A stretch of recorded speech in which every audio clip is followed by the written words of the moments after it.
All right, welcome back to the Daily Mastermind, everyone. George Wright III with your daily dose of inspiration, motivation, and education. We've been super busy running around, and so today we are getting our episode uploaded a little late in the day. Apologize for that, but I'm excited to talk to you today about business.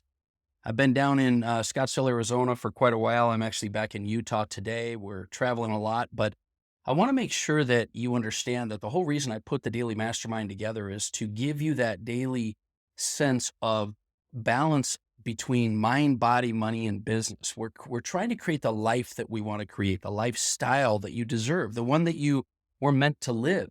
And in order to do this, sometimes you get distracted and you don't have your focus on all the things that are most important. And I believe, other than family relationships, I believe that your mind and your body, your money and your business are things that are going to help you to create the lifestyle you want. So today we're going to talk about business. But I want to start you with the quote of the day. The quote of the day is from Buddha, and it is, "We are what we think, and that we are all that," let me rephrase that. "We are what we think, all that we are arises from our thoughts." We are what we think, all that we are arises from our thoughts. This is a core principle of the mastermind, right? We know that your thoughts create your life. So what is it you're focused on? Today we're focused on business, and I've been thinking a lot about what to share with you today, and I've decided that I want to talk to you about execution and creating results.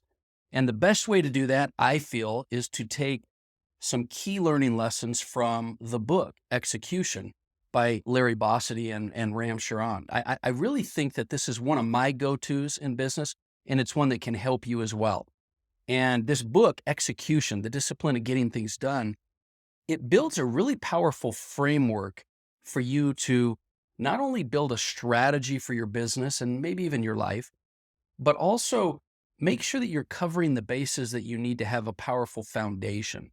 And so the authors, I want to hit on two things today. One is they give you a framework for execution, and then they talk about leadership. So let's first talk about the framework. There's a three-part framework if you truly want to execute in your organization. And the three-part framework starts with setting clear goals, and then it moves to aligning the people and the resources in the right place.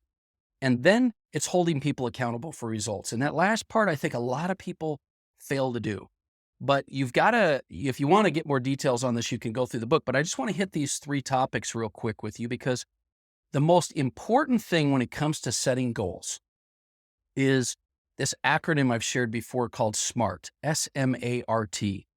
And it's an acronym you can use for setting goals because it's really the key to setting effective goals. And that is, and the SMART stands for specific, measurable, achievable, relevant, and time-bound. See, a lot of us set goals, but we don't make those goals measurable. They're just ambiguous. The other thing is they may not be achievable. And there's nothing more demotivating to your team, to your business, than to not have achievable goals. They also have to be very relevant. Sometimes we're setting goals in areas that do not relate to the most important thing in the business. And obviously the most important piece is that they've got to have a time frame to them. So setting SMART goals is a really important thing for you to do in a business.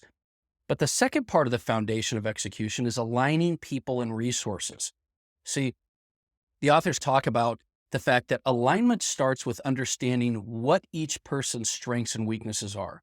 So have you gone through your organization and have you identified what the strengths, what the weaknesses are of each person, especially if they're in leadership or management roles?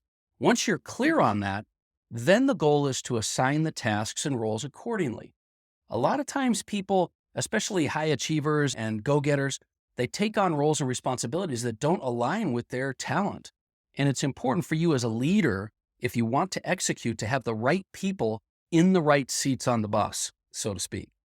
And so then when you do that, you can create accountability around these areas that will cause more things to get done. So besides setting SMART goals and getting the right people in the right roles, then it boils down to that third part of this foundation, which is holding people accountable. And holding people accountable is really the thing I think a lot of people fail to do, but it's essential for execution. To hold people accountable, you've got to set really clear expectations. You've got to give regular feedback. I always talk about the fact that I always tell someone what I want them to do, and then I'll usually follow it up with something written, and then I'll follow up again to make sure that they understood and we're on the same page. You've got to hold people accountable, but to do that, you've got to be really clear with that accountability. So those are the three parts that I think will help you in execution. Just rethink, have you set really good goals? Do you have the right people executing? And are you holding them accountable? But now I want to pivot for just a minute over to leadership, because leadership is probably the most important thing when it comes to executing in a business. And this is in your own life as well. And the book Execution talks about 7 essential behaviors of leaders, things that are important for you as a leader. So I want to run through those quickly in the last little bit of time we have here. And I want to challenge you to ask yourself if you're doing these things. And if not, what can you do better? The first essential business leadership behavior is to know the people and the business. See, understanding your people at business is critical to really executing. I think a lot of us try to execute and we don't understand the people, or we understand the people and not the business that we're trying to get them to execute on. And so it's important to have the understanding of, if you're a leader, a good understanding of your people at business. The second thing is to insist on realism. Now, I know this can sound really counterintuitive because we're always trying stretching and we're painting our vision as leaders. But rather than avoiding the truth and not executing, a great leader embraces the truth so that they can find solutions and they can overcome weaknesses in the organization. So insisting on realism, I think, is a key leadership principle I agree with. The third behavior of leaders is setting clear goals and priorities. Now, your job as a leader in your organization is to make sure that there are clear goals and priorities set. And sometimes we overwhelm people with too many priorities and they can't execute. And sometimes we set unclear goals or aspirations we want people to do, and they don't understand where to go with that. So setting clear goals and priorities is a key. The fourth behavior of a leader, if you really truly want to execute in the leadership role, you've heard that phrase, the fortune is in the follow-up. Leadership requires you to follow through. Being someone that always follows through is very important for a leader because it means that people will believe what you say. I say it all the time. I say, how you do anything is how you do everything. But your actions will speak way louder than your words. And I've found that to be the case over the years. And if you want to be a leader, you need to have the people that work with you or follow you trust you and trust your word and that you're going to follow through. This isn't just about following through with tasks. This is about following through with your leadership. So a couple more things here on the 7 behaviors of a leader. The fifth behavior of a leader is the ability to reward the doers. Now, this is something at times in my life I've done extremely well at, and other times I've lacked off. But I can tell you this, when you reward and recognize people that are executing, you are going to find that they will maintain that behavior. Others will be recognizing that, and they'll approach more execution. But the ability to reward, and it falls far more than just money. Recognition, acknowledgement, those kind of things are ways to reward the doers. But it's important that you reward behavior in order to continue to get that behavior.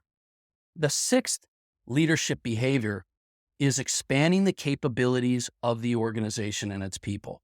This is something that's super important. It's important for people to feel like they're actually growing. So when we talk about investing in your people, we're talking about expanding their ability, expanding their talents, expanding their vision of what they can do. And that will expand the capabilities of your organization. And so it's super important that you do that. Okay, the seventh behavior that leaders need to have in order to execute is leaders know themselves and their capabilities. They know their own strengths and their own weaknesses.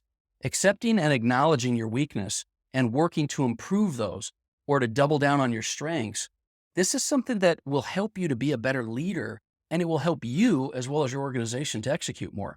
You're much more influential and productive as a leader when you're aware of your own talents and you know where to compensate for your weaknesses. It's very important. The highest level leaders that I know, this is stuff that you'll hear from John Maxwell and many others, are leaders that know themselves very well. So that's my message for today. I wanted to talk to you about execution. And I think if you'll think about those 3 fundamental things that I talked about for building a foundation, and then you'll develop yourself as a leader, you'll find that execution will go hand in hand with that. So that's the topic I want you to take into your business today and throughout the next week. And I want you to do me a favor. Hit me up on the Daily Mastermind on Instagram, Facebook, or you can go to my bio page on my social media. It's jointheevolution.com. And I want you to message me and tell me what it is that your organization might be struggling with. What is it in business that you feel you might be falling short on that I can help you with? And I'd love to hear your successes. Tell me what's happening in your organization. What happens when you do reward and recognize the people? Have you seen that be a benefit to you? Give me some feedback. I want to be able to help you. That's the whole reason for the Daily Mastermind. And other than that, share the show. Do me a favor. Do whatever you can to promote the show or share it with someone so that they get these same messages and we can grow the community. And that would mean the world to me, and I would appreciate it very much. And I'll look forward to talking with you more tomorrow. Have an amazing day, and we'll talk with you soon.